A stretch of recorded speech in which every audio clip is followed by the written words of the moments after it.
اعوذ باللہ من الشیطان الرجیم بسم اللہ الرحمن الرحیم وَلَقَدْ اور البتہ تحقیق جاءہم آیا ان کے پاس رسول منہم ایک رسول انہی میں سے فَكَذَّبُوهُ پس انہوں نے اس کو جھٹلایا. ٹھیک ہے, نبی کریم صلی اللہ علیہ وسلم کے بارے میں کہا جا رہا ہے کہ انہوں نے جیسے اوپر بھی ہم نے پڑھا کہ انہوں نے اللہ کی نعمتوں کی بے شکری کی. جب نعمت ملے تو کیا کرنا چاہیے؟ عاجزی کرنی چاہیے, اللہ کا شکر ادا کرنا چاہیے کہ اللہ پاک نے ہمیں نعمت عطا فرمائی ہے. لیکن انہوں نے کیا کیا؟ انکار کیا, ناشکری کی. یہاں پہ بھی اللہ تعالیٰ فرماتے ہیں کہ ان کے پاس ایک رسول آیا ہمارا, پس انہوں نے اس کو جھٹلایا. فَأَخَذَهُمُ الْعَذَابُ تو پکڑا ان کو عذاب نے. وَهُمْ ظَالِمُونَ اور تھے وہ ظالم. جیسے دیکھیں ہم بار بار قرآن میں پڑھتے ہیں اللہ کسی کے اوپر ظلم نہیں کرتے. انہوں نے جو ہے نافرمانیاں کی تو اس وجہ سے ان کے اوپر عذاب آیا. فَاكُلُوا اللہ فرماتے ہیں فَاكُلُوا پس تم کھاؤ مما اس سے رزقکم اللہ جو تمہیں رزق حلال دیا, حلالاً طیبہ حلال اور پاکیزہ, اس روزی میں سے کھاؤ. واشکروا اور کیا حکم دیا جا رہا ہے کہ شکر ادا کرو نعمت اللہ کی نعمتوں کا. ان کنتم ایاہ تعبدون اگر تم ہو خاص اس اللہ کی عبادت کرتے. تو یہ ہمیں کس چیز کا حکم دیا جا رہا ہے کہ جو بھی کھانا, کیا پہننا بھی حلال, کھانا بھی حلال. کیونکہ یہ کیا ہے نا کہ جس کا کھانا پینا حلال نہیں ہے, حرام ہے, اس کی دعا بھی قبول نہیں ہوتی, آپ کتنی ہی عبادت کر لیں. آپ حرام کھا رہے ہیں, حرام پہن رہے ہیں, اور کسی کی حق تلفی کرنا وہ بھی حرام ہے. یعنی اس طرح کی ساری چیزیں جو ہے وہ حرام میں آتی ہیں. اللہ فرماتے ہیں فَاكُلُوا مِمَّا رَزَقَكُمُ اللَّهُ اللہ تعالیٰ نے فرمایا کہ کیا کرنا ہے, رزق حلال کھانا ہے. جو رزق حلال کھاتا ہے اور اللہ نے جو نعمتیں دی ہیں ان نعمتوں کا شکر ادا کرتا ہے. اللہ فرماتے ہیں اگر تم اللہ کی عبادت کرتے ہو, خاص اس اللہ کی عبادت, تو کیا کرنا ہے, اللہ کے حکم کو ماننا ہے کہ رزق حلال کھانا ہے اور اللہ کی نعمتوں کی شکر گزاری کرنی ہے. اللہ فرماتے ہیں انما حرم بے شک حرام کیا علیکم المیتۃ تمہارے اوپر کیا, مردار مرا ہوا جانور حرام ہے. والدم اور اللہ تعالیٰ نے اب حرام کی چیزیں بتائی ہیں کہ حرام کیا ہے کہ مرا ہوا جانور. ویسے تو جانور حلال ہے نا, لیکن جب وہ مر جائے تو وہ حرام ہے. والدم اور خون حرام ہے. ٹھیک ہے, خون جو ہم لگوا لیتے ہیں ایک دوسرے سے بوتل, خون کی کمزوری ہو گئی ہے. والدم اور خون حرام ہے, حرام ہے. وہ آپ بتاتی ہوں نا کچھ صورتوں میں جائز ہے. وَلَحْمَ الْخِنْزِيرِ اور خنزیر کا گوشت وہ بھی حرام ہے. وَمَا أُحِلَّ اور وہ جانور وہ چیز بھی حرام ہے لِغَيْرِ اللَّهِ بھی جس کے اوپر غیر اللہ کا آپ نے نام لے لیا, وہ چیز بھی آپ کے اوپر حرام ہے. فَمَنِ اسْتُرَّ پھر اللہ نے آگے بتایا کہ چیزیں حلال ہو سکتی ہیں لیکن کس صورت میں. فَمَنِ اسْتُرَّ پس وہ جو لچار ہو جائے, اتنا لچار کہ مرنے والا ہو جائے اور اس کے پاس کھانے کے لیے کچھ نہیں ہے, اس صورت میں حرام چیزیں بھی حلال ہو جاتی ہیں. اللہ فرماتے فَمَنِ اسْتُرَّ پس وہ لچار ہو جائے غیر باغن لیکن وہ ایسا ہو کہ وہ سرکشی کرنے والا نہ ہو, ولا عادن اور حد سے بھی نہ بڑھنے والا ہو. وَإِنَّ اللَّهَ تو بے شک اللہ غفور و رحیم اللہ بخشنے والا رحم کرنے والا ہے. تو یہ جو چیزوں کا ذکر کیا گیا اس میں مردار ہے, خون ہے, خنزیر کا گوشت ہے, اور چوتھی چیز وہ کہ جس کے اوپر بھی اللہ کے علاوہ کسی غیر اللہ کا نام لے لیا گیا وہ چیز حرام ہو جاتی ہے. اللہ تعالیٰ نے فرمایا کہ وہ جانور جیسے ہم نے پیچھے پڑھ چکے سورۃ النعام میں شاید, ہاں کہ وہ کون جانور ہم کھا سکتے ہیں, لیکن وہ جانور جس کو چوٹ لگ گئی یا جس کی سانسیں ہیں, سانس چل رہی ہے, اس کو آپ نے ذبح کر لیا وہ حلال ہو جائے گا. لیکن اگر وہ مر گیا تو وہ جانور آپ نہیں کھا سکتے. خون جو ہے وہ آپ نہیں لگوا سکتے.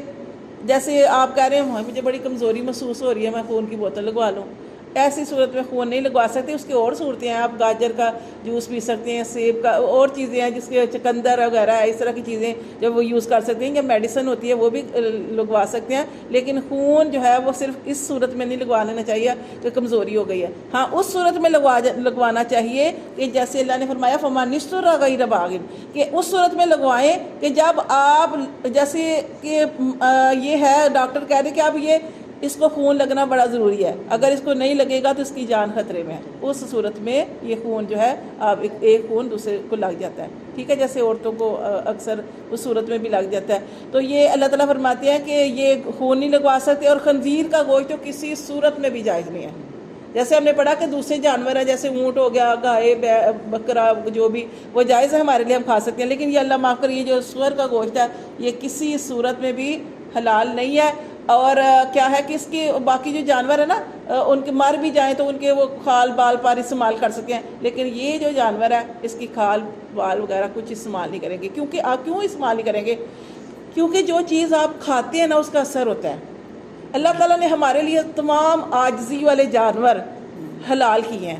اونٹ ہے، یہ ہم گائے کھاتے ہیں، ہم یہ بکری وغیرہ کھاتے ہیں. یہ دیکھیں کتنے عاجزی، سر جھکانے والے جانور ہیں، سر جھکا کے کھاتے ہیں. وہ ایسے نہیں ہوتے، شیر کی طرح نہیں داڑتے، نہیں ایسے نہیں ہوتے، تکبر نہیں کرتے، سر اونچا نہیں رکھتے. یہ عاجزی والے جانور ہیں. اور جب ہم یہ والے گوشت کھاتے ہیں ہمارے اندر عاجزی ہی آتی ہے. ٹھیک ہے، ہمارے جسم کے اندر طاقت آتی ہے. یہ گوشت کھانے چاہیے. ٹھیک ہے، لیکن یہ جو ہے، اور ان کے کھال بال بھی استعمال کر سکتے ہیں، لیکن یہ جو جانور ہے اگر اس کے آپ کھال کے اوپر بھی بیٹھ گئے تو اس بیٹھنے کا بھی آپ کے اوپر اثر ہوگا. حرام جو بھی چیز ہے نا، اگر آپ اس کو یوز کریں اس کا آپ کے اوپر اثر ہوگا. تو اس لیے یہ خاص طور پہ یہ چیز جو بتائی گئی ہے. اور یہ ویسے بھی کہتے ہیں نا، یہ بہت ہی زیادہ بے حیا جانور ہے، بہت ہی زیادہ بے حیا جانور ہے. ٹھیک ہے نا، تو اس کو کسی صورت میں بھی اس کی کوئی چیز استعمال نہیں کرنی چاہیے، بلکہ اس کا نام ہی نہیں لینا چاہیے. ٹھیک ہے، اللہ فرماتے ہیں. اور وہ چوتھی چیز جو اللہ تعالیٰ نے فرمائی، وہ کھانا ہو گیا، وہ جانور ہو گیا یا کچھ بھی ہو گیا جس کے اوپر آپ نے غیر اللہ کا نام لے لیا، وہ کھانا آپ کے لیے اب جائز نہیں ہے، حرام ہے. ٹھیک ہے، یہ چیز بتائی گئی ہے. اس کی بہت زیادہ وضاحت ہے، لیکن ہم اس کی وضاحت میں زیادہ نہیں جاتے. بس آپ کو سمجھا دیا جاتا ہے کہ بس یہ جس چیز کے اوپر غیر اللہ کا آپ نے نام لے لیا وہ حرام ہے. ہر یقین کا، اس لیے جب ختم دلائے اللہ کے نام کا، سمجھ آئی ہے.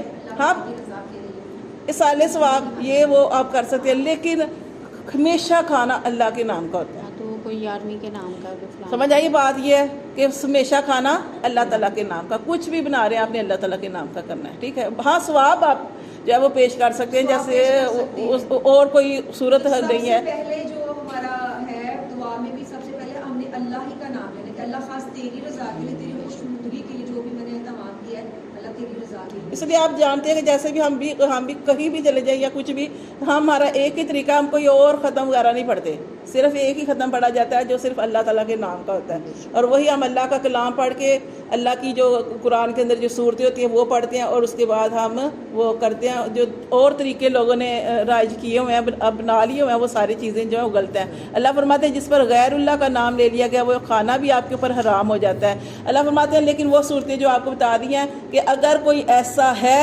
کہ مرنے والا ہو گیا تو اس صورت میں یہ جو حرام چیزیں ہیں وہ استعمال کرنے کی تھوڑی سی اجازت ہے. کتنی سی اجازت ہے کہ آپ مرنے والے ہو گئے، آپ کے ہمسایوں کو بھی نہیں پتا کہ آپ کے گھر میں آپ نے 2-3 دن سے کھایا کچھ نہیں، ہمسایوں کو بھی کچھ نہیں پتا. اب آپ کی جان جا رہی ہے اس صورت میں. یہ ویسے یہ آیات جب نازل ہوئی تھی، یہ اس وقت یہ تھا کہ آپ کسی ایسی جگہ پہ چلے گئے ہیں، جیسے ریتلی زمین پہ چلے گئے ہیں یا کوئی ایسی جگہ پہ چلے گئے ہیں کہ دور دور تک کوئی آبادی نظر نہیں آ رہی ہے آپ کو، وہاں پہ آپ کو پانی بھی میسر نہیں ہے، اور آپ مرنے والے ہو گئے ہیں. تو اس صورت میں جو جانور خواہ وہ حلال ہے یا حرام ہے وہ پکڑ کے آپ کھا سکتے ہیں. اور وہ کیسے کھائیں گے؟ جہاں بھی اللہ معاف کرے کبھی کسی کے اوپر ایسا وقت نہ لے کے آئے کہ کوئی بھی حرام کی طرف جائے. تو یہاں پہ دیکھیے اللہ فرماتے ہیں لیکن اگر آپ کو وہ جانور وہ گوشت کھانا پڑ گیا تو اللہ تعالیٰ فرماتے ہیں کیا کرنا ہے کہ غیر باغی ولا عادن، سرکشی نہیں کرنی کہ اب مل گیا میرے لیے حلال ہو گیا تو میں اس کو پیٹ بھر کے کھا لوں. نہیں، اللہ تعالیٰ نے فرمایا ولا عادن، سرکشی نہیں کرنی، حد سے نہیں بڑھنا، کہ اگر آپ اتنا لے سکتے تو صرف آپ کی جان بچ جائے اس. ٹھیک ہے، بے شک آپ کے لیے حلال ہو گیا، اللہ معاف کرے، لیکن آپ نے اتنا لینا جتنا آپ کا صرف جان بچ جائے. اللہ معاف کرے، اللہ تعالیٰ کبھی کسی کے اوپر یہ وقت نہ لے کے آئے. جو لوگ خودکشیاں کرتے ہیں وہ سارا کچھ کرتے ہیں، یقین کریں اللہ تعالیٰ نے ہر انسان کا، اللہ فرماتے ہیں جب بچہ اس دنیا میں ابھی ماں کے پیٹ کے اندر ہوتا ہے اللہ تعالیٰ اس کی ساری چیزیں لکھ دیتے ہیں، اس کا رزق بھی لکھ دیتے ہیں. اور یقین کریں کچھ لوگ بچے کو دنیا میں آنے ہی نہیں دیتے، وہ پہلے ہی کہتے ہیں ہمارے تو آگے اتنے بچے، ہم کہاں سے آگے اس کو پالیں گے. اگر جو روح آ گئی ہے تو اس کا رزق بھی اللہ نے دیا ہے، اس کا وہ اپنا رزق لے کے آیا ہے.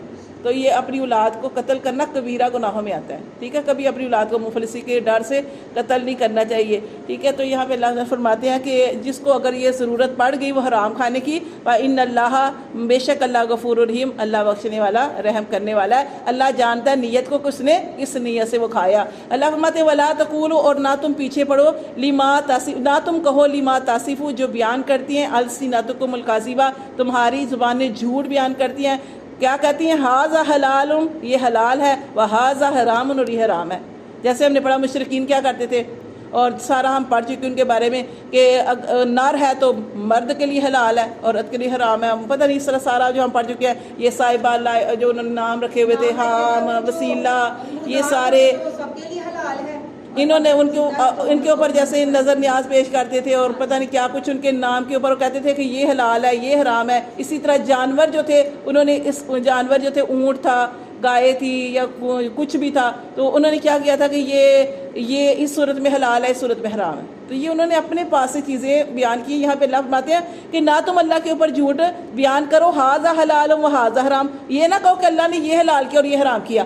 اللہ نے جو حلال کیا اللہ تعالیٰ نے تمہیں بتا دیا، اللہ نے جو حرام کیا اللہ نے تمہیں اس کی لسٹ دے دی ہے. اب اپنے پاس سے نہ کہو یہ حلال ہے اور یہ حرام ہے. لِتَفْتَرُوا، تاکہ تم گڑو علی اللہ الکاذبہ، تم اس لیے کرتے ہو کہ اللہ پہ جھوٹ کرتے ہو.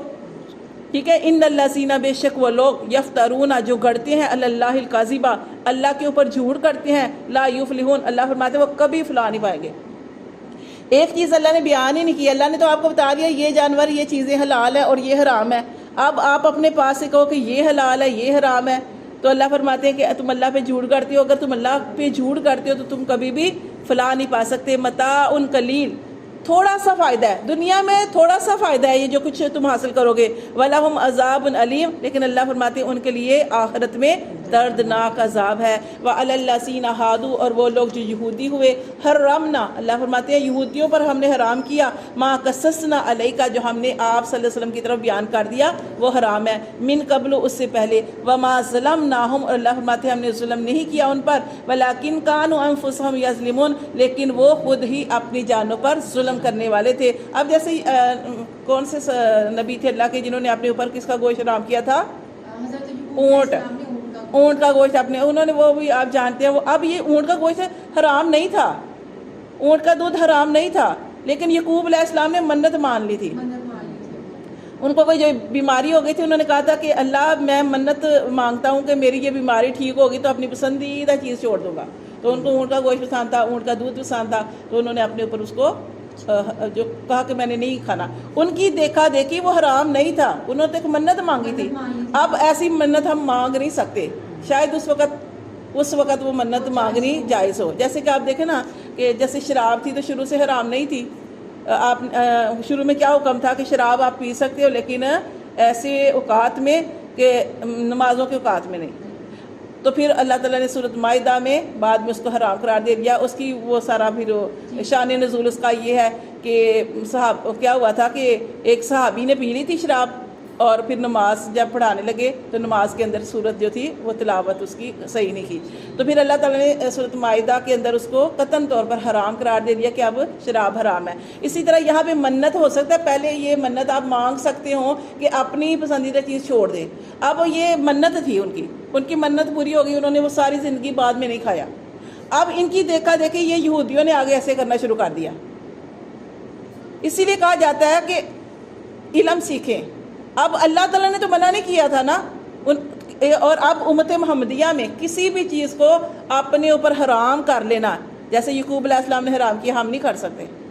آج جیسے وہ جو تھے یعقوب علیہ السلام ہی جو تھے، جنہوں نے ان کے بیٹے تھے جو یوسف علیہ السلام، انہوں نے سجدہ کیا، ہم نہیں سجدہ کر سکتے. ٹھیک ہے. تو پہلے یہ چیزیں جائز تھیں، جائز ہوں گی، یعنی ہم نہیں جانتے اس کے بارے میں، لیکن ہم یہ نہیں کر سکتے. نہ ہم کسی کے آگے سجدہ کر سکتے ہیں، اللہ کے علاوہ کسی کے آگے سجدہ نہیں کر سکتے. ہاں وہ اور چیزیں آپ احترام کرتے ہیں، بزرگوں کے آگے ان کا ادب کرتے ہیں، وہ اور چیزیں، کہ جیسے بزرگ ہیں آپ ان کے سامنے ادب سے ساتھ جھکا لیتے ہیں، وہ اور چیزیں ہیں. لیکن آپ سجدہ نہیں کسی کو کر سکتے. سجدہ صرف آپ پورا جھک کے نہیں کر سکتے، سجدہ صرف اللہ تعالیٰ کی ذات کے لیے ہے. اللہ کی ذات کی ذات کے لیے. ٹھیک ہے. تو یہاں پہ انہوں نے حرام کیا، آگے ان کی دیکھا دیکھی کیا ہوا کہ انہوں نے سب نے آگے یہ کر دیا یہ گوشت حرام ہے، یہ اونٹ حرام ہے. باجی آج بھی آپ دیکھیں گے محفلوں میں جائیں گے ہم تو، مطلب ہمارا تعلق اتنا زیادہ نہیں ہے کہ ہم قرآن سے جڑے ہوئے تو یہیں پہ پڑھتے ہیں. کبھی آپ محفلوں میں جائیں گی نا تو آپ دیکھیں گی کہ وہاں پہ بھی اس طرح کے سلسلے ہیں کہ اگر ایک عورت نے کوئی بات کی ہے نا، اب جتنی عورتیں ان میں سے کسی کو یہ شعور نہیں ہوگا کہ یہ بات جو ہے یہ حدیث سے ثابت نہیں ہے یا اس کا تعلق اس سے نہیں ہے، تو ان سب کو ابھی اس میں سبحان اللہ کہنا بنتا نہیں ہوگا، لیکن سب کو انہوں نے کہنا سبحان اللہ